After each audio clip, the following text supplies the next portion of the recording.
What's up, all day family? It's Brett, it's Lofa. We're here chatting not just Seahawks this time, but everything ball and anything in between. Thank you very much for being here on a very special Sunday afternoon edition of the All Day Podcast. Start loading up the chat, start loading up the comments with questions from anything from the world of the Seahawks to the world of football in general, or also on this Sunday, what else you got? Let's just chat about anything and everything. Lofa, I feel myself in a complaining mood, and I don't know why. Really? I don't have a place to let my stress out this Sunday, like which is usually the Seahawks game or something. But I don't know, man. I'm trying to enjoy watching the rest of the league, but I just try not to be a hater too at the same time. You know what I mean? Oh, yeah, definitely don't want to hate. I mean, was I rooting against some people? Yes. Did it work? No. But I still felt no stress. My shoulders are relaxed. Like really? Usually I get right in the middle of my upper traps, I get a little tightness when we're playing. But today, even though I was rooting against people and they won, no stress. It was very, very peaceful. Very peaceful. Well, maybe that's what it is. Maybe some of those early results, try saying that too quickly, didn't work out going our way, you know? Like, I thought they had them, and then they let them off the hook. Well, I know what game you're talking about. They are who we thought they were. Yeah. The Whiners, the Santa Clara Whiners, and Chad Michael Murray, they're back, everybody. I got a movie quote already for you. Okay. Whiners at the Alana Club. No good. Nope. No good. We'll see if anybody in the chat gets that one. All right. We'll leave it up to the chat. You guys start putting your questions in, your comments. We're going to open it up, get to those right away. If I was a commenter and I was dropping by, I would start by talking about Russell Raymond Q Simpson Wilson, whatever his full name is. And the Pittsburgh Steelers, man. He's balling. Yes, he is. He is who we knew he was. And did we though? A lot of people wanted Russ out, man. We did, but guess what he has? He's got some help in the run game and he's got a defense. I could play quarterback with that. Yeah. I'm not saying I do what he does, but I'm just saying I could play quarterback. I also don't think he's the same Russ that we had at the end right now, though. I think he had to kind of go through what he went through at Denver and all of the in-between and all the ups and downs, and he kind of found bottom, I think, a little, but he's on the way back up. He's like gritty Russ again. He looks like bearded Russ, like long hair, shaggy Russ, like pissed off Russ, like the Russ that I always wanted him to be and the Russ that he stopped being. I'm mad, dude. I'm mad. Yeah. Well, it's like seeing your hot ex-girlfriend, you know what I mean? Like after a few years, you know? You're like, I thought it would go the other way. What? She's still hot? No! Serious. Her life got better. But, okay, let's back it up just a little because you said, we thought he hit rock bottom. If rock bottom is $150 million plus contract, it's a pretty good life, brother. He was humbled, though. He was humbled, though. Well, yeah, but he's a warrior, dude. Like, I mean, I've never doubted his will or want to play the game. I just think at a time, maybe a team or opinions, whether it's his agent, whether it's, his marketing team, you got to do this, you got to do that. No, you got to be you. You got to be you. Right. Yeah. And I think he's getting back, especially because I said it when he went to Pittsburgh. I liked it for the Steelers. I didn't like it for Russ because I didn't doubt that he could adapt, but I just didn't know how it would go if it didn't take off right away. And when they pulled Fields had a winning record. So it was kind of like, what are we doing? So, yeah, I don't know. I think he was humbled from a football perspective for sure. I mean, I think he heard the people talking, he heard the noise, And that, but the great ones do rise from that. I'm not trying to take anything away from him in that. I'm saying, like, that's what he needed. I think, I don't think like wake up call in Seattle the whole time. I don't think he's still doing this. I mean, I think in Seattle it had met its end. So much of the fan base wanted that, and then so I don't even, watching the Steelers game is just a mix of emotions of I don't know, rooting for our guy, but at the same time, just sort of, I don't know. I hate the whole thing, man.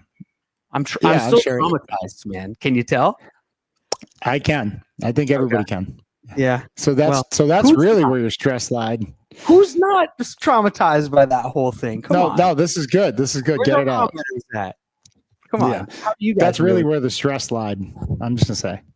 Hey, BetOnline. Let me reset with a live read here. BetOnline, the world's most trusted betting platform and your number one source for online betting. From earliest odds to in-game live betting, BetOnline provides you with all of the action and the ability to watch games as they happen. Head to BetOnline today. Get in on the action with America's most trusted site for online wagering.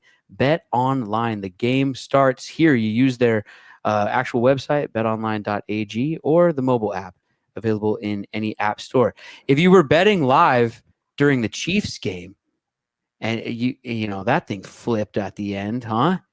That was a result that I thought was going to go one way and went the other way. And why does it always go that way for them? And even as Denver was lining up for it, I was like, there's no way this is going to happen. Hey, they're either living right or they got the good juju on their side. I'll say that. Actually, Juju Smith-Schuster is on their side. I think he's on the roster, so must be a Trojan thing. They weren't going to lose in front of Taylor. It wasn't going to happen. Man. Well, I mean, we got to check now that's a stat I want numbers on. How many games have they lost when she's been present? Oh, AI's got the answer for this. Hold on. Yeah, check that out. Okay. There could be how something about that there. game, though, man? They pull out a win with 16 points. They're doing it, but they're not scoring like they used to. Well, no, this was when Mahomes was young, his very first few years. He was doing it all on his own with great weapons. They have taken away a lot of the weapons, and the defense has stepped up. And the defense hasn't got enough credit, and it'll never get credit, probably, right? Like, it's always going to be, as long as Mahomes is there, it's going to be the Mahomes show.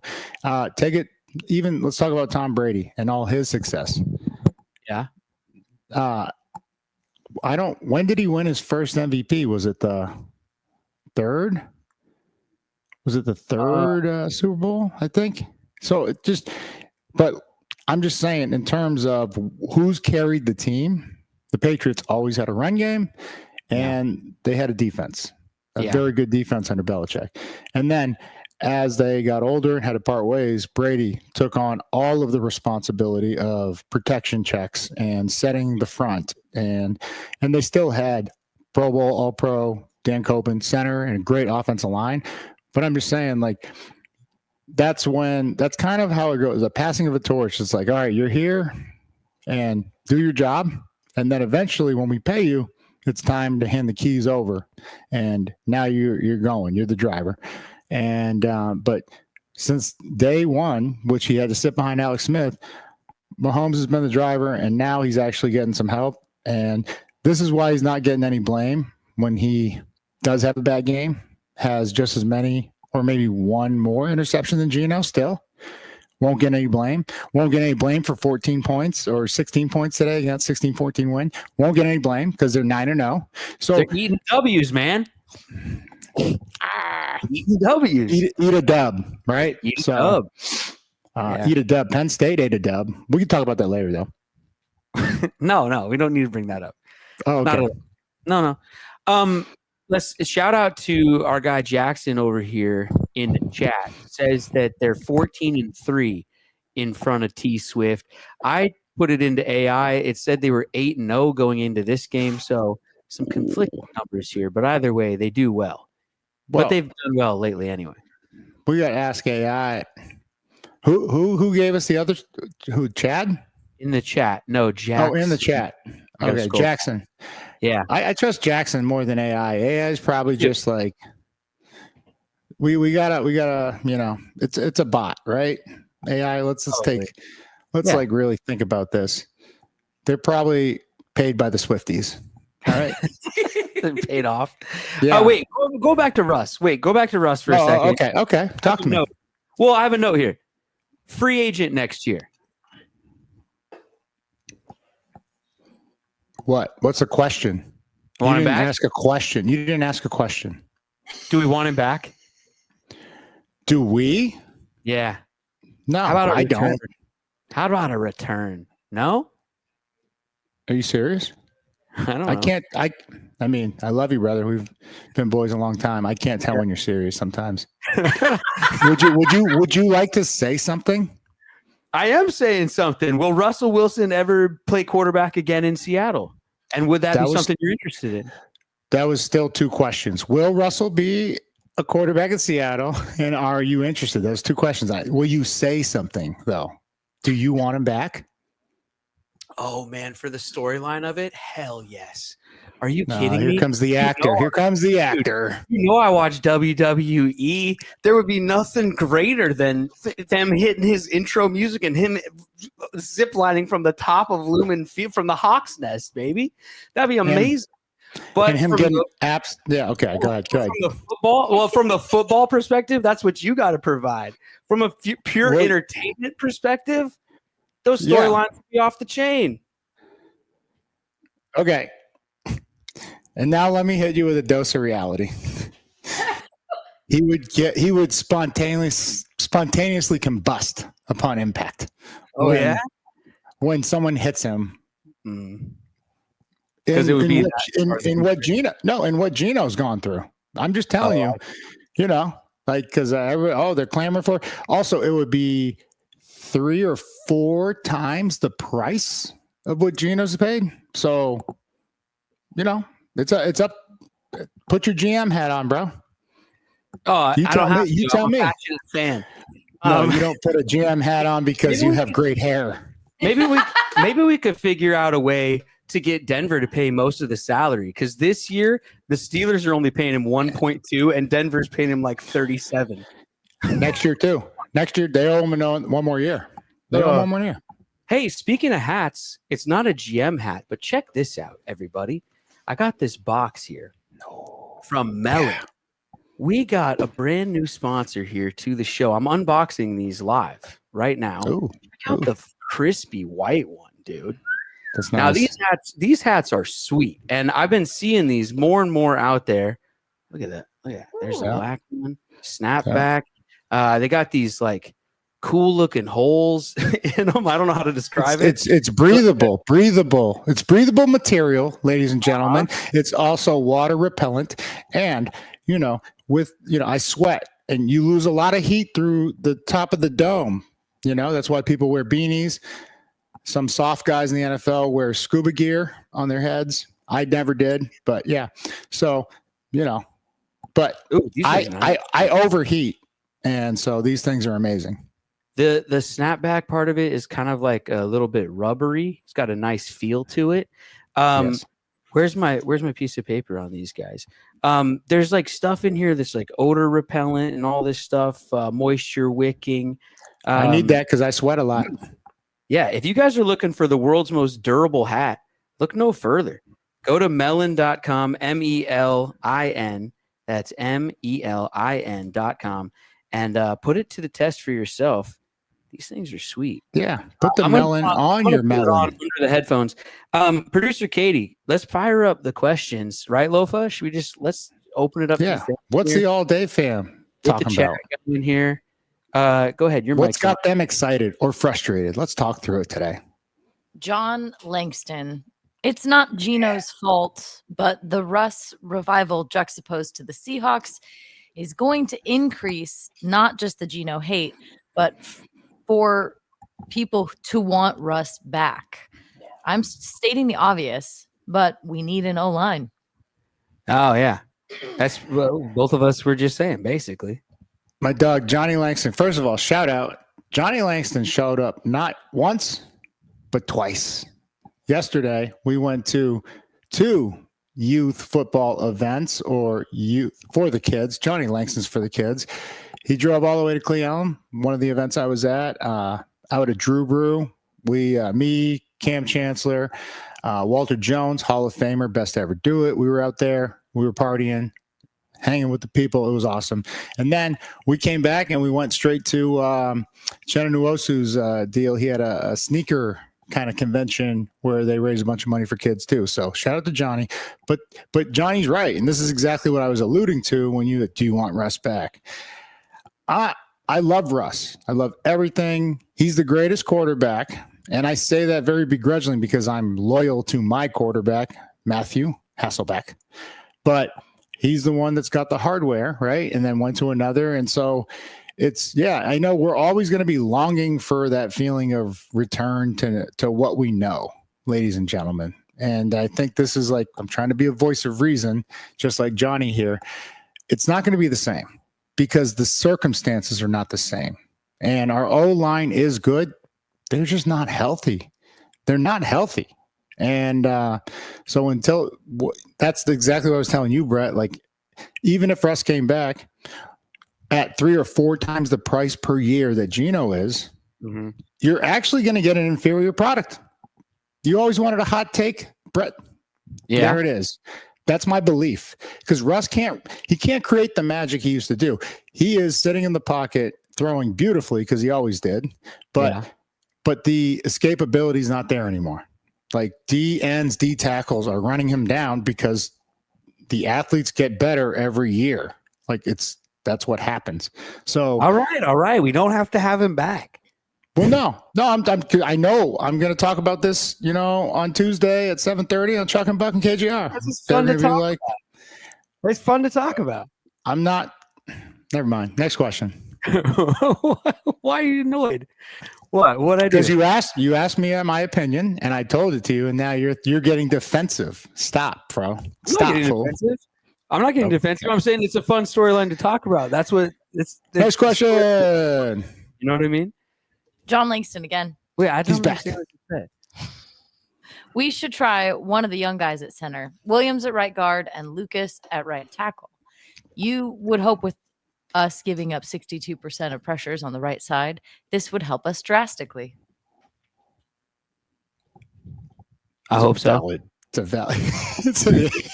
a valid point. I mean, like Williams he's still a great offensive lineman. And then that knowledge, when you move it over to guard, it's very favorable for your, attack. So, I mean, yeah, I'm with it. Just, I don't understand why Olu hasn't, after the 2 or 3 games he started last year in which he looked great, I don't understand why he hasn't gotten a chance, Outland Trophy winner, best player at offense or defensive line in all of the country, hasn't gotten a chance, in his second year. So also I don't know. Haynes, right? Because Haynes looked good when he was here, and then he was a healthy scratch. And like we talked about, it feels like anyone on the offensive line shouldn't be scratched at all. They should be an option. We're scratching to fine linemen at this point, Brett. Yeah. I'm gonna put your ass out there soon. Dude. I mean, I'll give it a try. I believe in you, brother. I'm not saying I wouldn't try. I would try. The old college, I'll give it the old college try. I don't want to say I failed college, but I didn't successfully complete it. I just didn't complete it. I just left early. That's all. Yeah. What else you got over there, Katie? Full Throttle Gadgets says, just imagine if we had a top 10 O-line, what record we would have right now. Yeah.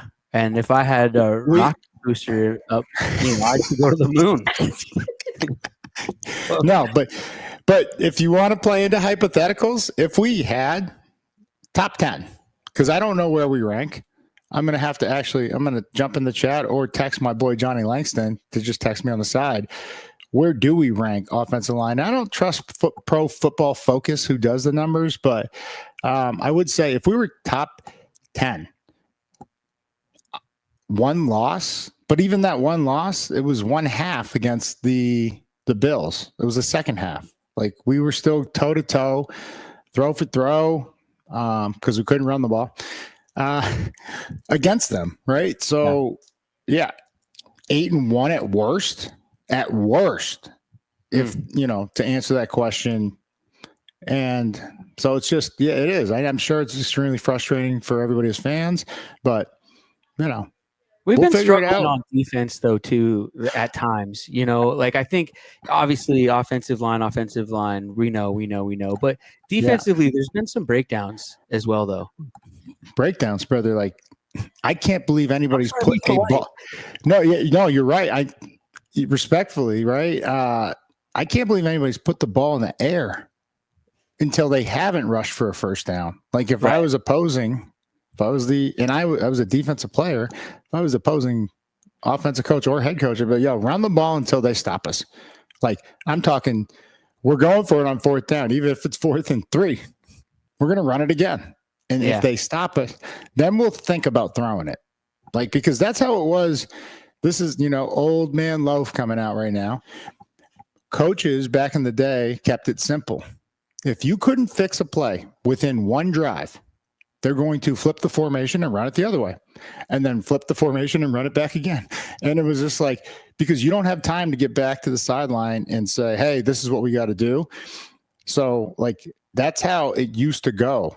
And I know, it was a simple game back then. Shit, it's a simple game now. Like I should have played, and I wish I was born 10 years later to just sit back in pass coverage and not play the run. Same game, more flags, and like less hitting in practice. Oh my God. It sounds like a dream come true. Ryan Eddy says Sundell at center, Connor right guard, and Lucas on right tackle. Do you think this is one of the switches that McDonald was talking about? Well, we got to get Lucas back first. So that's what scares me. Like because everybody's like, they're talking about, what are we doing? And, talking about John and the scouts and everything. I was like, well, we got Lucas in like the 3rd round. You don't find a starting tackle in my memory other than Sean Locklear in the 3rd round. Those guys, they don't fall that far. Like, so someone either knew what they were doing, which was John and his staff to draft Lucas. And I don't even know who Locke was here a year before me, but they knew what they were doing. And those guys are rare. And Locke, just like Lucas, could probably play a couple different, positions, guard. And then also he could probably play left tackle as well. But injuries, man, it's tough. I feel for these kids, because I went through it. What other changes? I mean, bye week. So there could be a lot of changes on the board in a lot of different ways. I mean, what are some things you think we'll really actually see changed coming out of this bye week? I don't see wholesale changes, but I think simplification of anything, terminology, like even coding defenses, like saying, hey, like going down to a shorter, even offensively, instead of getting in the huddle and not wasting, but like explaining, all right, we're doing 2 plays. And then we get to the line and now there's only like 12 seconds left, where the kind of what they call the muddle huddle. It's like a slow paced hurry up offense, if that makes sense, where they kind of just, okay, first down. Now we walk up to the line and Gino assesses, and then Gino calls the play. And I'm sure that probably scares a, Grubb, who was a first-time offense coordinator in the NFL, to an extent of like, okay, you're letting go of a little control, right? That's probably the toughest part for someone coming from. But Grubb's a hell of a coordinator, but there's a lot of differences, not just the hashes, but everything when you go from college to the NFL. And so if the trust is there, I think that's kind of something we'll change going forward. It's like, hey, Gino's our guy. He knows what he's doing, but we're not giving him enough time at the line to diagnose and go. So, but I mean, even that Buffalo game, the first time we went no huddle, like marched right down and scored our only touchdown. So it's like, so let's get to it. Well, we've talked about it. The numbers bear it out. They do better in not a hurry up, like you're saying, but in the no huddle. So yes, absolutely. So Johnny Langston checked in. We are ranked the 29th best O-line.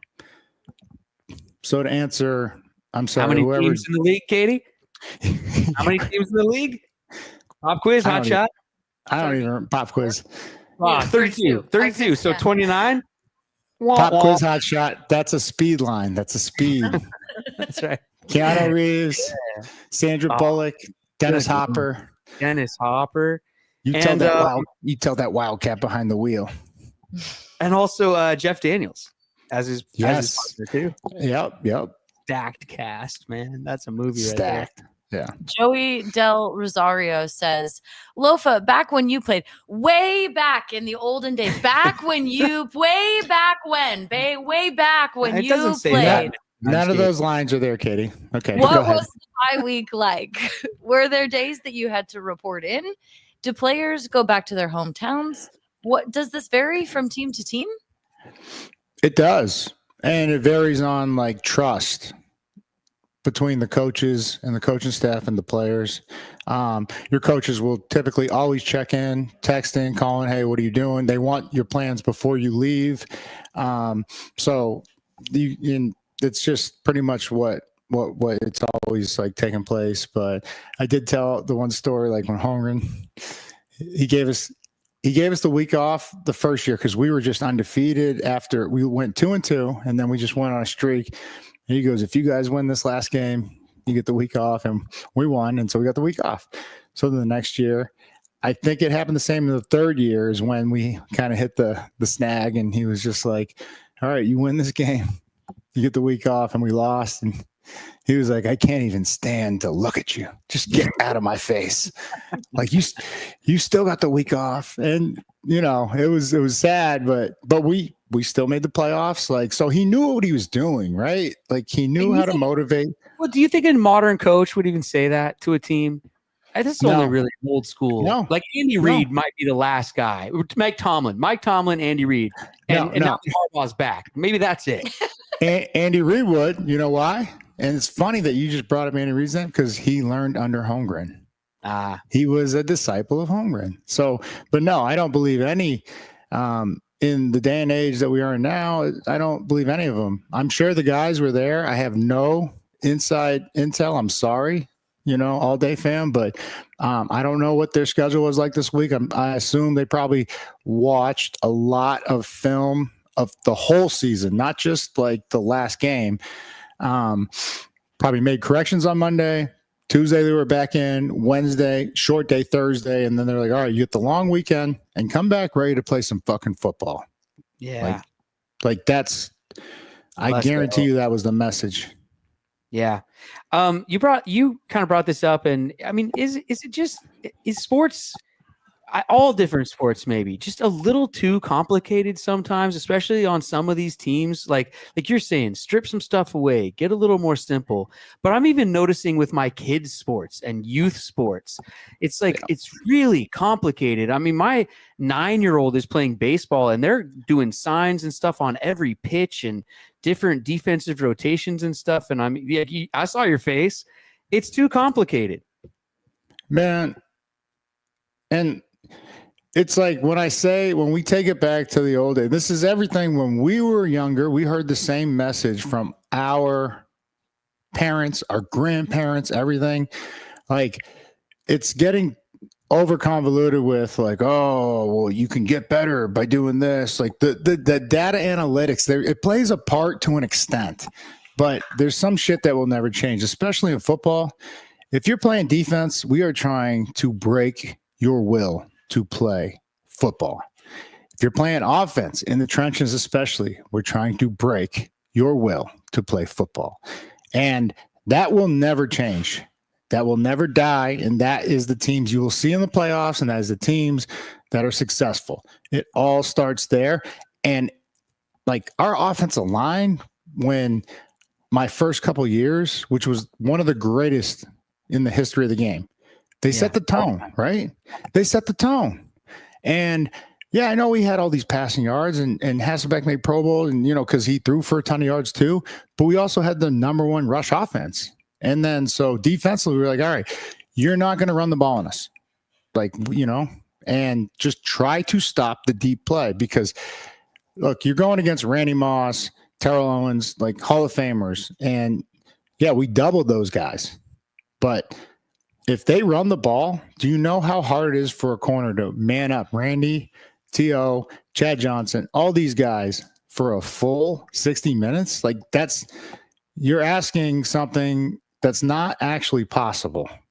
Like, and I'm one of the greatest competitors you ever met in terms of like, no, I can do it. You can do it. No, yeah. man. No, man. Like, yeah, right. Positive attitude. Yeah. And I don't think the positive attitude's missing from our team. I just think it needs to be invested in more in terms of like, hey, who gives a shit? Go to the next play. How do we get better? And let's go. Like, how do we get better? And let's go. So if they adopt that mindset, I think we'll be fine. And still right in the thick of things with our record right now, which is it's crazy. A lot of people are 4-5 and they're like, all right, well, let's look to next season, which is crazy. Well, with a lot of these, a lot of these guys, I'm sure, who are playing now in all different sports, they grew up with private coaches and, all this stuff. Yet the level of play doesn't seem to match sort of what the training is supposed to be from such a young age now. I don't know. Well, so because the fundamentals are missing. Sport. Now they only specialize in the one sport, and then they're not, and then the level of play in that one sport's not where it should be. So, well, no, but right, no, I'm saying this. I'm saying keep going because that's a valid point, Brett. It's like you don't become the best athlete you can become. I've said this before, if I just played football, I would never have made it to the NFL. And I'm just saying humbly, the success I had in the NFL, which I shouldn't, being one of the smallest, lightest, slowest linebackers, I should not have made 3 Pro Bowls. Right. And I did that. 100 right, exactly. 100 nothing. Yeah. Yeah. But Rudy sucked and I didn't. I'm just going to put that out there. I knew that movie. I knew that movie quote. Yeah. He was offsides too. But what I'm saying is like, if I didn't play basketball, because I was never going to go do box jumps. Which all these kids are doing now. But the thing that they're not getting when they're doing box jumps and all these plyos, and I'm sure they're bigger, stronger, faster, and jumping higher than I've ever jumped. But what they're not doing is getting a better understanding of spatial awareness and the things around them and how quick things move. So basketball, it's in a confined arena, a smaller court. You take that and translate it, the transferable skill when you go to football, the field is so much bigger and longer. It's slow motion with everything. And even I've talked to you about the run game. Like even when an offensive lineman climbs up, okay, as long as my nose tackle or D tackle stays front side, I can go back door like a pick and roll. So like even the terms can translate, right? Sure.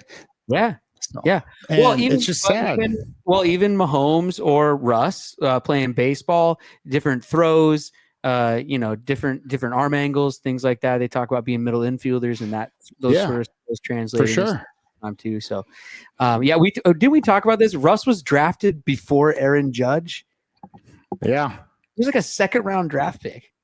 Yeah, insane for baseball. Russ would have been way better than Aaron Judge. I'm just going to put that out there. Wow.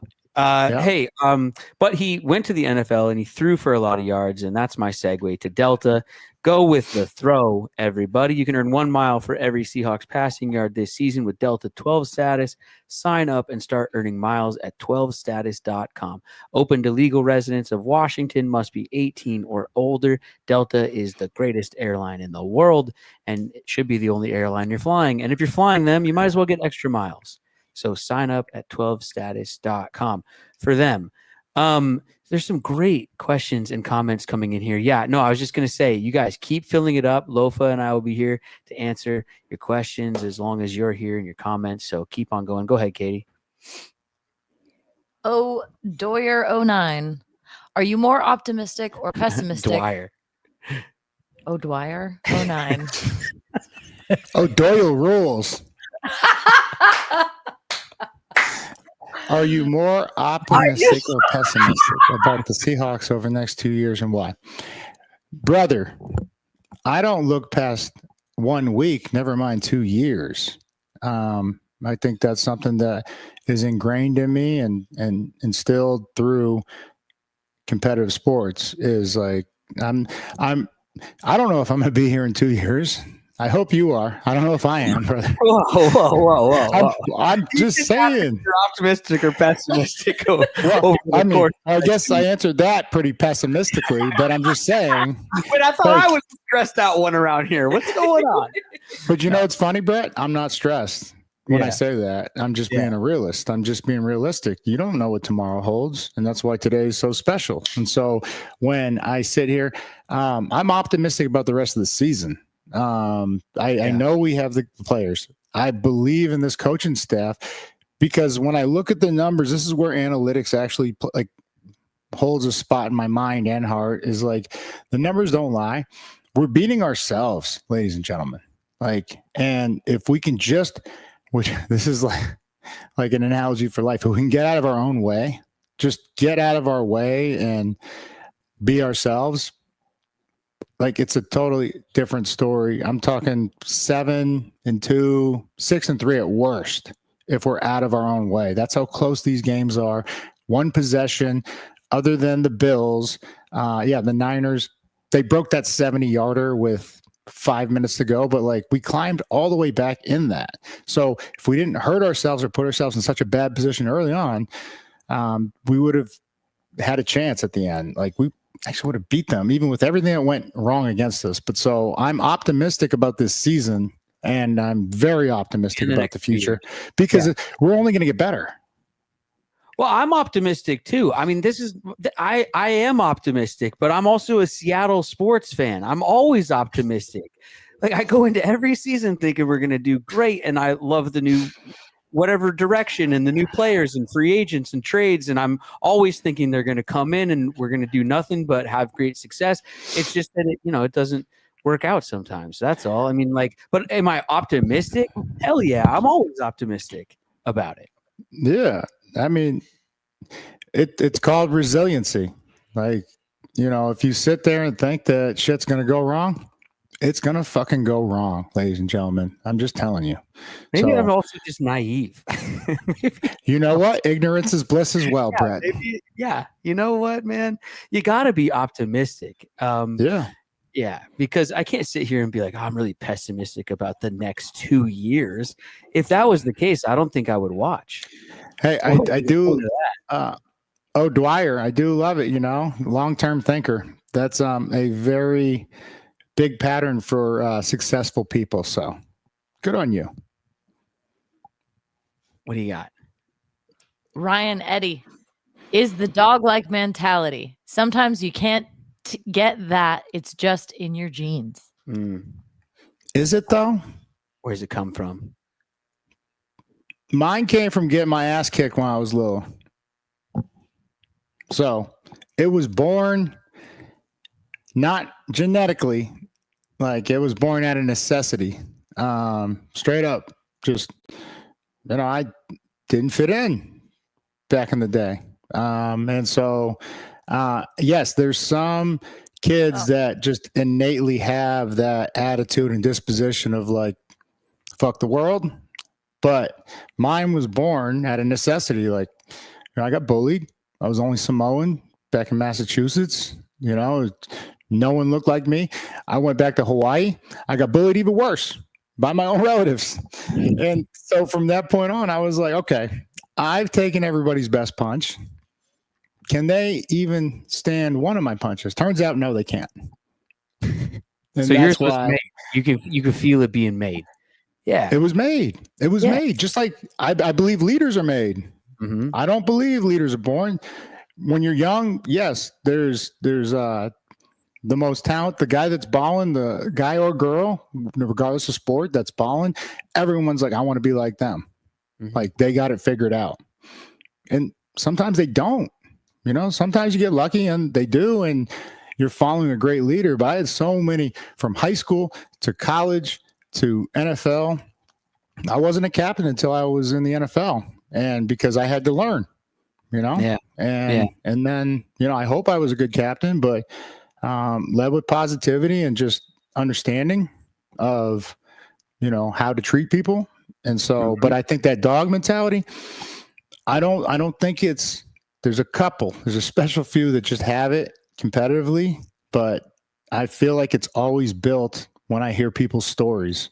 And that's why when we're talking, Brett, to any Chris Hogan, all the other former pros we had on, we want to get into their story about how they became to be, through high school to college, recruiting, everything, because that dog mentality, that resilience is built. It's I don't think it's inherited.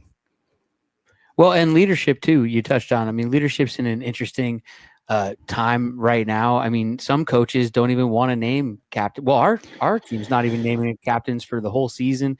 Our hockey team up there in Seattle didn't have a captain all of last season.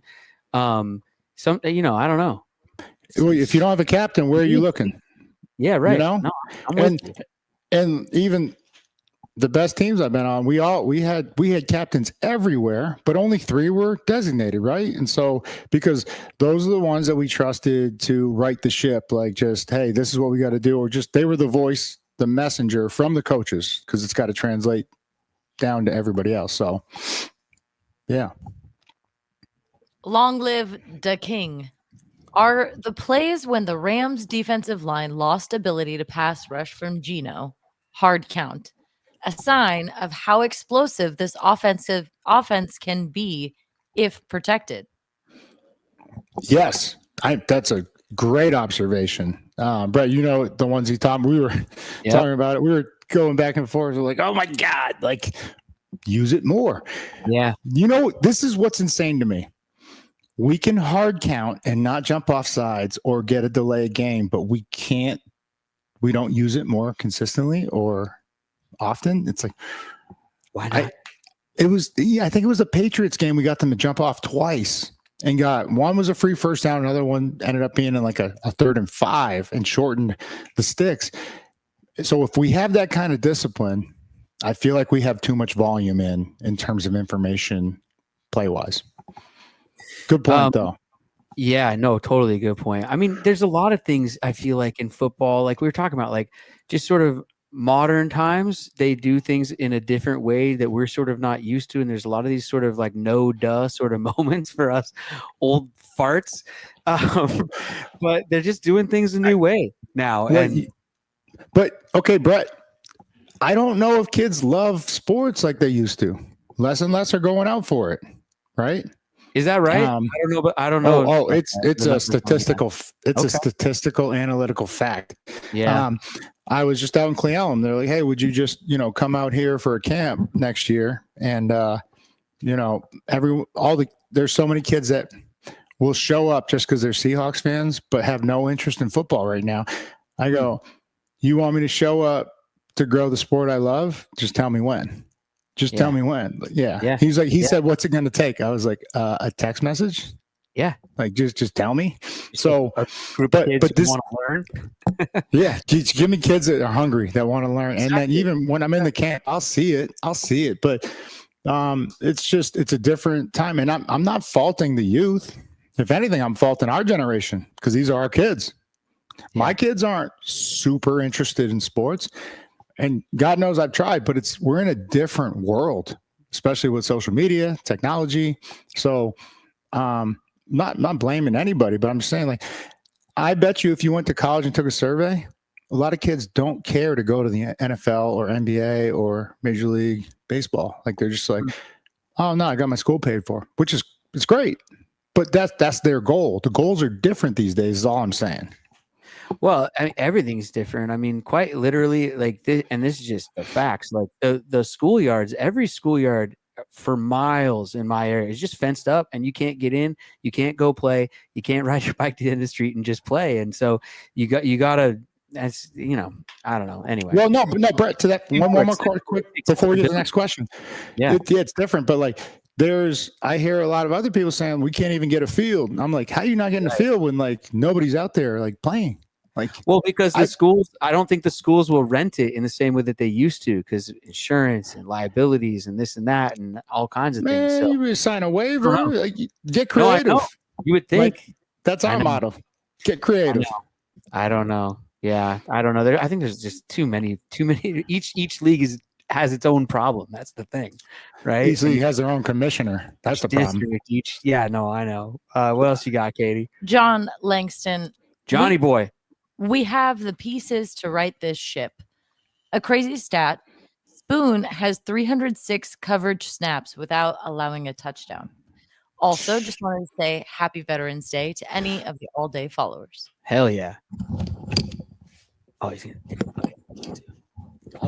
I'm taking the hat off for this one because Johnny's a service member. Much love, brother, and to all our all-day fam. Absolutely. That either served or are, have family members. I have a bunch of Marines in my family, so much love. But you know what's the craziest part about that stat, Johnny and Brett and all day fam, is he covers inside, he covers outside, he covers tight ends, he covers receivers, he covers running backs. Like, do you know how many different people he has to prepare for on a weekly basis? Absolutely. It's astronomical in terms of like not getting beat for a touchdown. Yeah. Like, I can't even fathom it right now. I mean, he was already my favorite player. Yeah. And now Johnny hits me with the numbers. Yep. Yeah. That's incredible. He's balling out for sure. Oh my God. Dizzy 91. Lofa, how was playing with a young Earl Thomas? Stressful. No, I mean, it was talent. One of the greatest talents I've ever seen or ever played with at any level.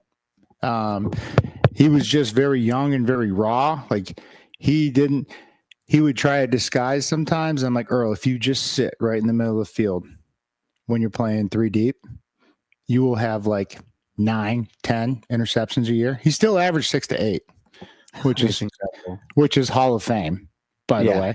But and it felt I told him, right? Yeah. But I told him, so I think you guys might have heard Aaron Rodgers reference. Well, I threw it to the red line. Well, there's no red line on the game field, right? And everyone's like, what does he mean by red line?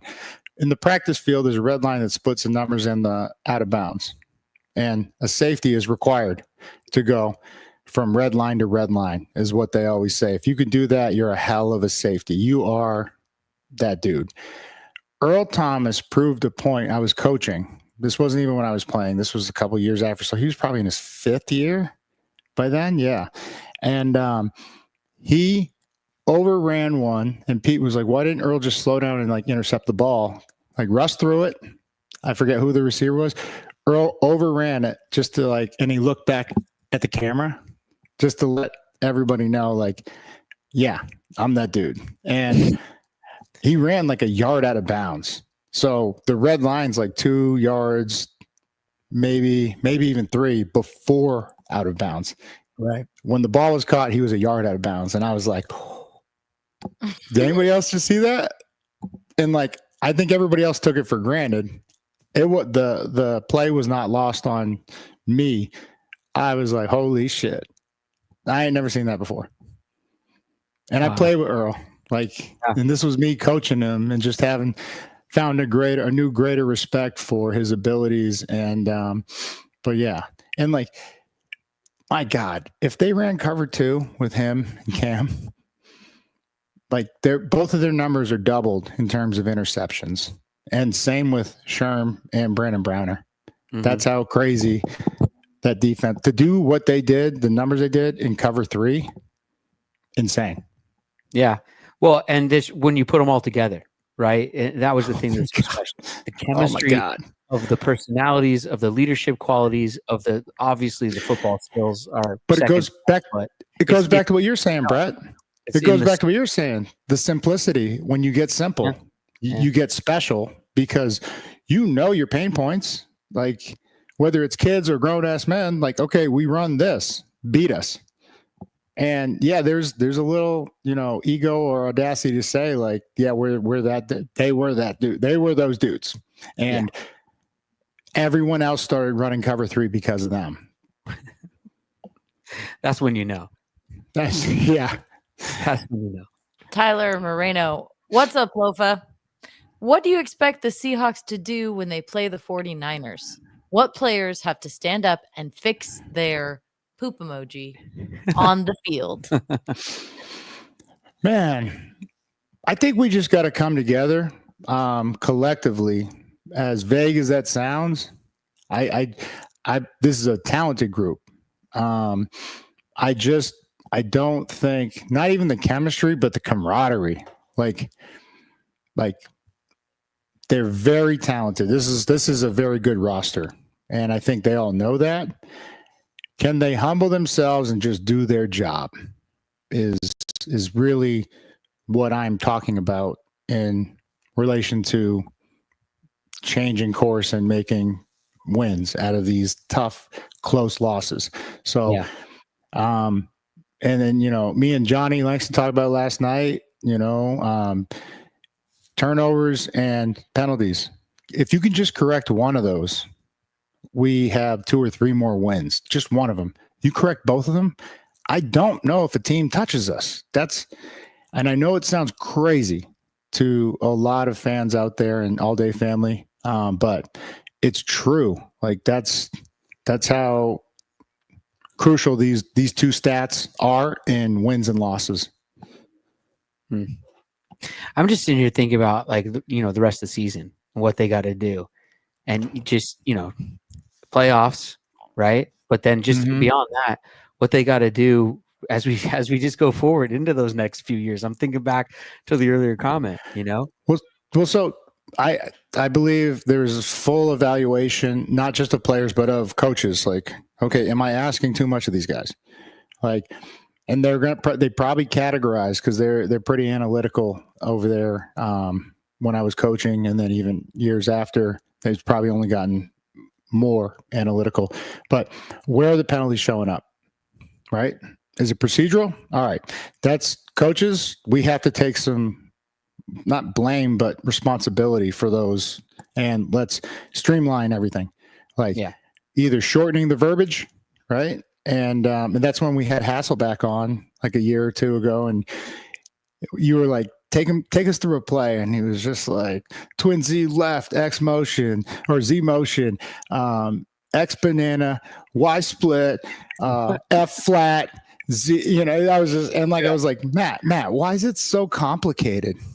And so then there was another one. I think the coach for, it was in Minnesota, O'Connell, he broke it down. He's like, because it comes out as, twins left, whatever, and like 93 blast. And then it gets convoluted when someone's like, hey, can you tag the tight ends? Can you tag? And tight ends, it's like Y flat, Z go. Like when you tag the route, now it becomes long, but that tells me we either have too much or we don't have enough time to get the information through to these kids, because I'm old, but respectfully, these kids. But so it's like, just shorten it and count on, give them accountability. Like, yo, you better know your job when we do one play. You better know what the verbiage is. You've been here too long. So it's double-sided there, but then the coaches, that's what's got to be going on. Take responsibility. Week, right? That's what's got to be going on this bye week is simplification and getting back to the basics, getting back to the fundamentals. I mean, nothing ever gets better when it's going bad, when you put too much else on top of it, then overcomplicated. You know what I mean? Sometimes let's sprinkle a little more on there. People that do that, it's like it's not going great, and then all of a sudden they show up with more stuff, more things they're doing, more issues, more. You're like, what? No, don't do that. This is the exact opposite. It's exactly opposite what we're trying to do. Right. Yeah, don't walk in the building this week and be like, hey guys, I got a new play for a new fake punt. What? No. Speaking of punt, new question. Garrett Foss, is Michael Dixon underrated? #51Savage. Third time's a charm. Shaking my head. First of all, I called him the greatest punter in the NFL to his face on this show. Yes, you did. Yes, so if he's underrated, it's not on this show. No, definitely not by Brett's standards or mine. I think, what was it, last game or the game before? He averaged 60. It was right after we had him on. Average 60. A good average is 50. So, yes, Foss Dog, that's my guy right there. One of the greatest golfers I've ever played with, too. Kid's a beast. Yeah, he is underrated. And it's like, so this is what I'm talking about with turnovers. If we don't turn the ball over and we just put Dixon out there, he can flip the field. And it's rare, even with the defense mishaps and everything, it's rare for a team to go 80 on you. Dude, he kicked one 62 or 3. Actually, 68, I think, was the net, and pinned them from back in our red zone, pinned them inside the 5 or 10. And I was just like, that's a weapon. Yeah, I wouldn't say obviously underrated, talked about that. I'd say we don't really mention it all that often because he's so good at it. It's sort of just a foregone conclusion he's going to get back there and no, you're right. But that's the unfortunate part is like we don't mention it, but it's like not a position that like O-line, like Walt said last podcast, he's like, we only get brought up when we mess up. And like, punters, yeah, exactly. It's a thankless job. Yeah. But punters, like they flip the field and like create opportunity for especially a defense. And, so yes, he is very underrated, even being the best punter in the league, as we both agree, Brett, he's underrated. The greatest. Sticking with punting, the Steelers, they were able to overcome an atrocious attempt at a fake punt. I don't know if you saw that. The guy was wide open. Did you guys see this? The Steelers, I saw it live. They went for a fake punt well backed up in their own territory. So one of the gunners was like left uncovered. He was wide open. The guy threw the ball to him, and it was one of those where I don't even know how you don't catch that. But my son said, he goes, I could have caught that. Hey, you know why he didn't catch it, Brett? He didn't come back to the ball. And you know why they left him open? Let the ball play him. You got to play the ball, right? Oh, the ball played him. Yeah. Yeah. And I'm just saying, no, but it comes down. This is like stuff like even like I didn't even play receiver, Brett, but I knew to come back to the ball. And with your specialized trainer, kids, are they actually teaching you to come back to the ball, or you're just doing box jumps every day? So you're explosive as shit, but you still don't know the little fundamentals of football of like, oh, well, if I come back to the ball, I don't get hit. And then I can turn up field. Now I have space. So this is what gets lost when people they overemphasize what they're teaching, like the specialist. The combine, maybe. I mean, my short shuttle time is amazing. Have you seen the way I can do the ladders? And I can get drafted high. And then you get out there and you're just getting smoked. But you know why they left him open? Because they read their report and they're like, yeah, that guy can't catch for shit anyways. Wait, Katie, sticking with punting real quick. I got one more punter thing because I don't know if you saw it. But I had the Cougar game on in the background a couple of nights ago. And their punter came out for the first time this season, like 8 games in. And what's your guys' record? No, not you guys. I'm not a Cougar guy, but you're not. What's their record? Does anybody know their record? 1. Okay. Well, so that coach is playing fucking Madden football. That's all I'm saying. If he's never punted, okay, maybe it didn't work out that one game. I'll say that right now. Maybe the commenters saw this. Did you guys see this? Was that his first and their first actual punt of the season, or was it like this punter? Maybe he was injured or something and was coming into the game. But either way, I think I heard that was their first punt of the season. Brother, I believe you. This is how crazy. Even the coaching. he probably has a personal coach. It's like, no, we should fucking go for it. Numbers say go for it. Or their offense has just been incredible. Like, is Mateer that good? No, yes, he is. And then that true freshman Parker, 21.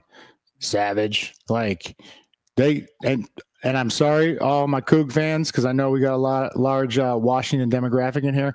Yeah, they ain't staying. They getting paid next year. Oh, yes.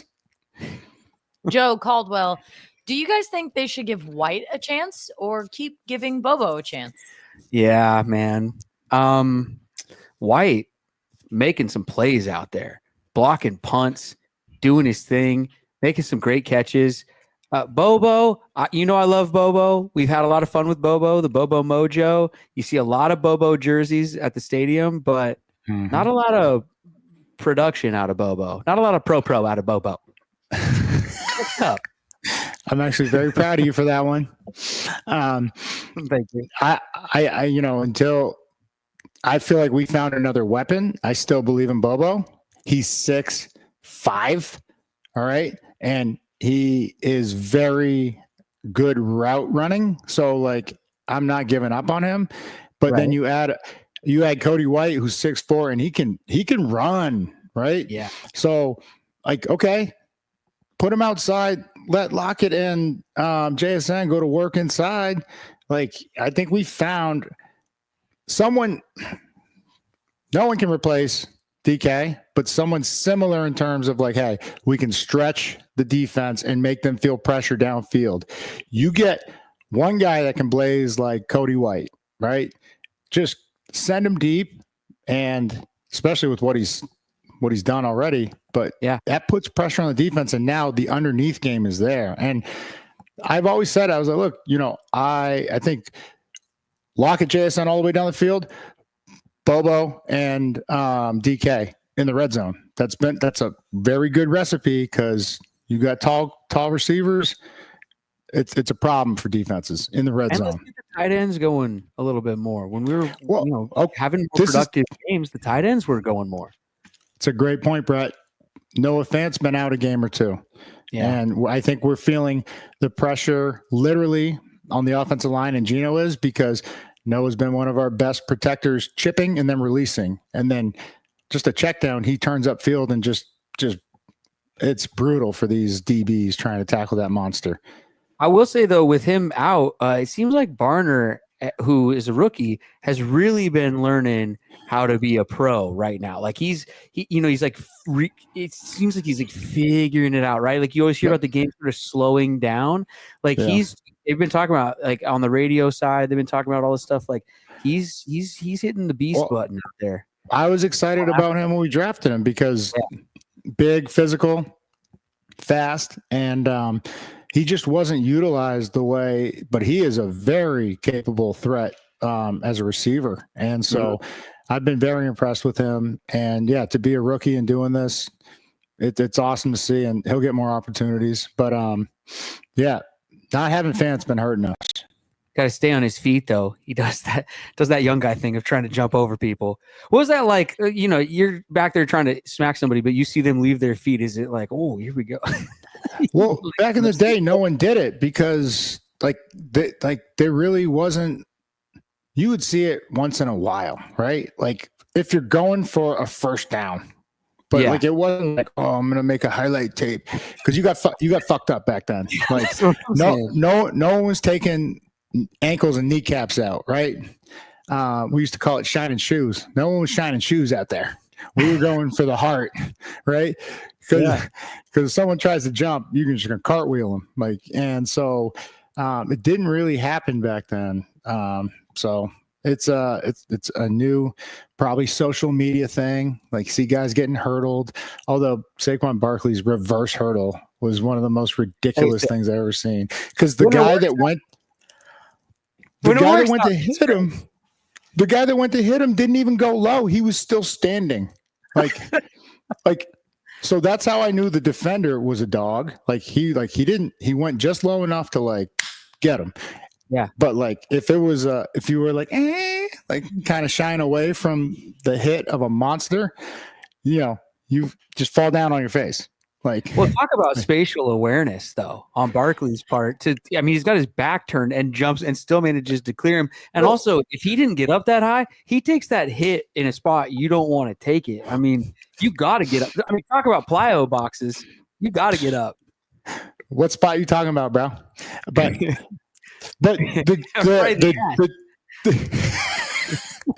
the juke spin move was like arguably more insane. I know, that was sick. So, run of the year. Okay, next question. Oh yeah. Mo Khalif says, Lofa, thanks for chatting with me and Tommy the other day, brother. You and Brett are creating the best community. Aww. Hey, let's give Sharp the ball on 4th and 1. K9 is not a downhill runner, and this O-line is not athletic enough to pull. Brett, I don't know if I agree. Well, I love the thought. I love the question. I love the point. K9, I want him going straight ahead though, because he can make that first guy miss and then hopefully fall forward. I like the idea of putting Sharps in. He's a little heavier, maybe a little more powerful. However, I'd rather just put both of them behind Geno, have him get under center, snap him the ball, and push him forward like they used to push. Yeah. Yeah. No, so I mean, first of all, thank you for being part of the community that you're talking about. Yeah. And then I'm not going to say you're wrong in terms of running back selection on a particular play, 4th and 1, but the hole still has to be there. And, I thought if not, maybe he jumps over the line. Like this is one of those instances like, all right, I'm going for it. Just got to get the ball over. But you are right in terms of not athletic enough O-line to pull. When you're pulling in tight quarters, that's you better have some great athletes. And typically when I was playing, there was very few O-line that could get that done unless it was a long pull. So yeah, the guard's pulling, he just has to kick out at the very end of the line of scrimmage. But like if you're trying to, wrap around, you better have some great athletes. So that is a very good point. Fullback leading the way. Yeah, possibly, potentially, yeah. Oh, well, back then for sure. Out of the I formation, and you got guys, but you also have a fullback leading the way. I'm all for that. Or they would put the fullback, which there's not many in the NFL anymore, right? Maybe 3, 4. Brady Russell should be playing fullback. He does from time to time, but they would put him, Brett, like you're saying, it wouldn't be I formation. They would put him offset. Okay. So running back, tailbacks here, fullbacks here. It's what's called a near I. They would put him next to the tight end and pull the backside guard. So now you got 2. And whoever gets there first, they typically let the guard clear but I would be like, yo, dude, just go take somebody out. Like we got speed downhill and let this guy clean up. Yeah. So even this is what I'm talking about when we're like, can we get more creative from a running game standpoint? And even like, don't come 5 guys, right? See, I'm gonna put this finger here because my thumb's short. Looks like a little guy out here. So instead of this, like have 1, 2 go downfield, and now you got a gap in between, and it just takes one guy on defense to step out or back cut and not make it. K9 Sharps, that's easy 12 yards. Yeah. I'm not saying 7, not saying 6, I'm saying 12. Even just watching football today in a bit of a stress-free way without my team playing, it's remarkable how many teams just can't get it on 3rd and 1, 4th and 1. Even with QB sneaks, there's a lot of QBs that can't sneak it 1 yard right now in a lot of games. A lot of things you think are automatic, you sort of aren't right now. That's because they've never been under center. Yeah, probably. Yeah. But we would, it's crazy. We talked about with Walt though. I was like, Walt, like every time it was a 3rd and 3 or less, we had our helmets on ready to go out there because they loaded the box against us and we were punting. But anytime it was 3rd and 7 plus, which is typically like, all right, punt team, get ready, defense, get your fucking mind right. We're going out there. They would pick up the first down like nothing happened. And so like we were just, even though they told us to get ready, we were just on the sideline with our helmets off like, nah, I'm not moving. Matt would throw it before Bobby or D-Jack would even turn around, and they just meet him at the sticks. Or he meet them with the ball at the sticks. There you go. Just throwing it with anticipation. Next question, Katie. Yeah, you're right, Brett. You're right. Cole, we had a bad O-line since 2014 and still won 10 to 11 games with Russ. People blaming the O-line, giving Geno excuses. Russ doesn't throw picks. Geno does. Right. Cole, you are absolutely right, brother. In terms of the turnovers, we did have a guy by the name of Marshawn Lynch. Do you remember him? I think I've heard of him. You heard of him? I think he's going to get fitted for a gold jacket soon. Yes. He could change things regardless of who's playing line. But I will say this. We had a 1st rounder in Russell Okung. We had a 2nd rounder in Max Unger. We had Sweezy, who was a project from defensive tackle moved over, but he was still a draft pick. And then we had Breno Giacomini. I think he was the only undrafted guy. And we had James Carpenter, first rounder. So if you look at Giacomini was mean, wasn't he? Massachusetts kid, no big deal. Just no how big many deal. personal fouls per game for that guy? He was a mean guy. He would get them drawn on him. But Cole, so I'm just saying, like, you look at that. We have 2 first rounders on that line. We have a second rounder, and then we have a 6th and an undrafted guy. But it's a little point, different. The O-line has been a storyline for a really long time. I would say that Russ and Gino are just not the same player. Russ was more scrambly in that day that by the way, he's not now, like you pointed out earlier, but they're different players. I mean, Gino's more of a pocket passer. He's more in the pocket. He's not the escape, Fran Tarkington, run around 30 yards behind the line of scrimmage, spin around 3 times.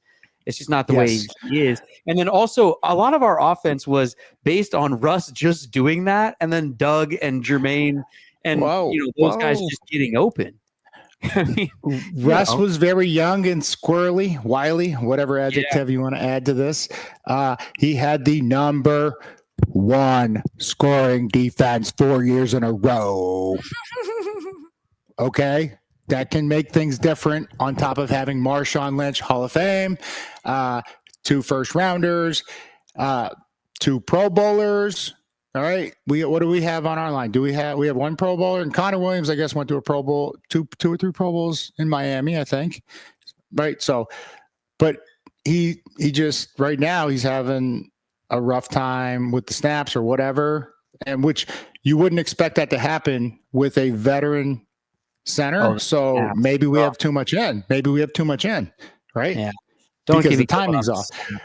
I'm just trying to get back to put everything in perspective for Cole here, because I do value your opinion, brother. You're not wrong, but it's just there's other factors we have to consider, such as Russ being scrambling. Epic Seats, everybody. EpicSeats.com. Use them when you're buying or selling seats for anything, not just sporting events, concerts, whatever is rolling through Seattle. They got tickets for. They got Huskies v UCLA coming up on the 15th. Zach Bryan's rocking the Tacoma Dome on 11/22. What else? Ooh, the Trans-Siberian Orchestra. Are you into Christmas music? Maybe the Home Alone soundtrack, perhaps? The Trans-Siberian Orchestra will be playing the Climate Pledge Arena on the 23rd. So go to epicseats.com. Let them know that we sent you there. It's epicseats.com.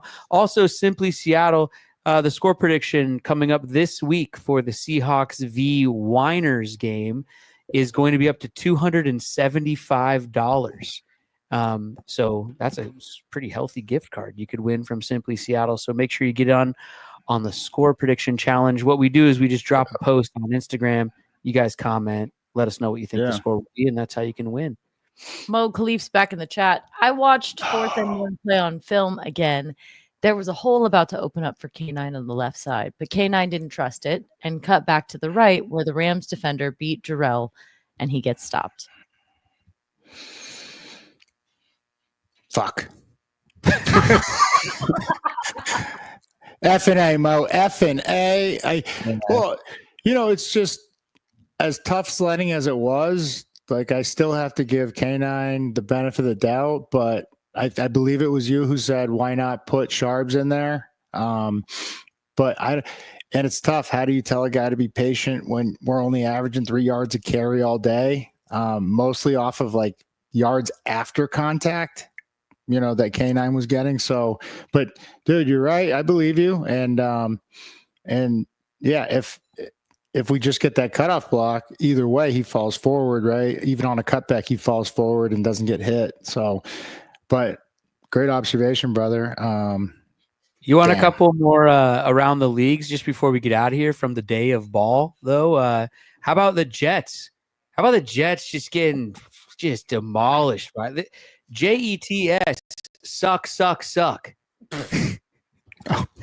There's a veteran quarterback not doing what he said he was going to do, huh? Yeah, it was not pretty. What's his excuse going to be this week?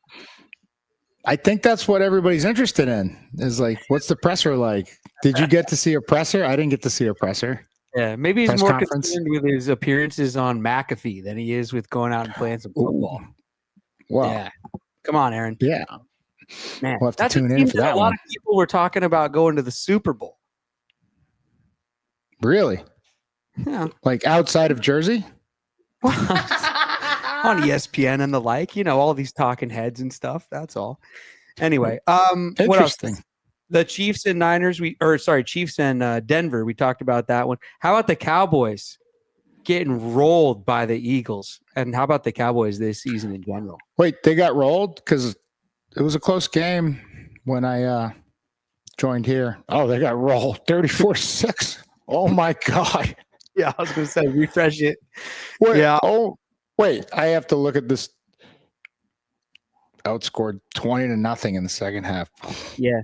The Cardinals beat 14. the Jets 31-6. The Eagles beat the Cowboys 34-6. Yikes, bro. Let me see what else stood out. Saints beat the Falcons. Everybody's like, "Oh, the Falcons are going to win." I believe the Bucks are going to win that division. They played well today against the Niners, but They played well all year. I know. We talked Steelers being the Commanders were on a hot streak, and the Steelers ended that today. Bills, we knew they were going to take care of business against the Colts. How about the Panthers over the Giants in Munich, Germany? In the game no one cares about. Yes, let's talk about that. No, the Giants though, because people talk about Dable and hot seats and coaches and this and that. Losing to Carolina is not a good look. Congrats to the team in the game that someone had to win because one's 2-8 and one's 3-7. I just want to apologize to the poor people of Europe for. Wait, no. What about the tweet that someone sent? They said when New England played Jacksonville, they're like, "This is the most offensive thing we've ever done to England." Sorry. But okay, so congrats to the Giants. They're going to get the first overall pick, I guess. But I mean, wait, someone out there has one win, right? Or is everybody over 2 wins now? I think they're all at 2. Did you at 1? Okay. Yeah, we had Chiefs 9 undefeated. Yeah. We got another question. Anyone just came in? Cole says, how many completions could you get as quarterback in your prime? Is that for me or Brett? I'm assuming For me, oh my God, dude. I'd be sitting back there just dropping dimes, man. I model my game after Trent Dilfer. I don't know. Ooh, Dilfer dimes, huh? You're not talking to me. Well, my only scholarships out of high school were for quarterback at Division I. So I have faith in my ability. Of course, this read option wasn't out back then. You had to sit in the pocket when people could actually get hit. So, but yeah, I don't give a shit. I'll check it down all day if I have to, whatever it takes to win. Well, so how many completions then? 30, 35. I don't know. out of 60? No. Well, yeah. Hopefully we're not throwing that many times. Hopefully it's 35 out of 36. Like I just take what the defense gives you. Like it's so annoying. Like on a third down or something, they'll throw like a 3rd and 4. They'll try to throw like a 40-yard bomb, whatever. Okay. It's no, just I hear you. The defense gives you go down the field. You could rack up the completions. But that's why, and I know you hate hearing the name Tom Brady.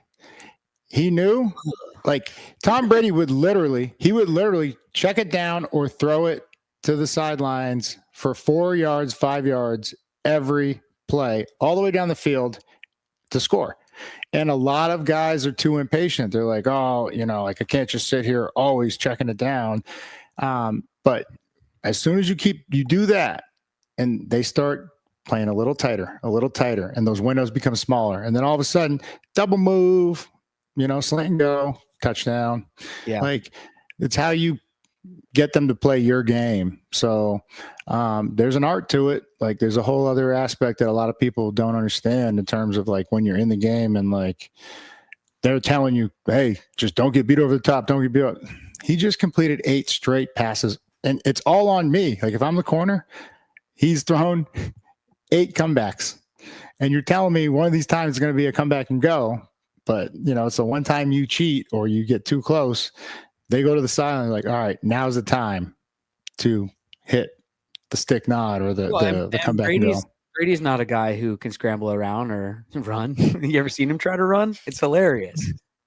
I think he's still got 1,000 yards for his career, though. I mean, he did play 20 years, but he's got 1,000 more yards than us, brother. Yeah, man.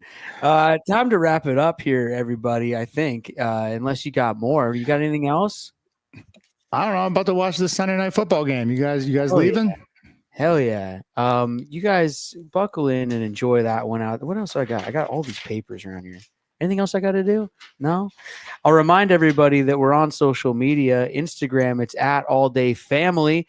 Go ahead and give it a follow out there. Let's bump those numbers up there and join the conversation all throughout the week by following on social media. Instagram, it's at All Day Family, like I said. On Twitter, it's at All Day Pod. Lofa and I are also on all social media. You can find us on there. Comment on here, like it, give it a like, give it a thumbs up, send the link to your friends and your family so we can keep growing this family here together. And we appreciate you guys for stopping by. Sincerely, thanks for being here on this Sunday afternoon. Niners week, buddy. It's Niners week. So let's get pumped up, right? Put our game faces on. Well, yeah, let's just stop beating ourselves. It's really, it's not like we haven't had our game faces on. They've been there. Yeah. Oh, no, we've had our game faces on. Yeah. We always do. No, even the boys. They ready?